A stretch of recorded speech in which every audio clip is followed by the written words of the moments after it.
నాకు బదిస్తాండి పదే పదే పెట్టండి వీళ్ళు పదే పదే ఓ అంత కొత్త ఊరిచిన అదో ఊరిని విడితే ఊరిని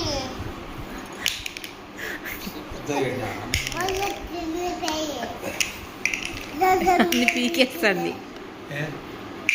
అంత కట్టిన అంత అంత అంత కట్ట అంత కట్టదంట. అంత కట్టిన నేను ఇది ఇది ఇంకోటి ఆడబెట్టు.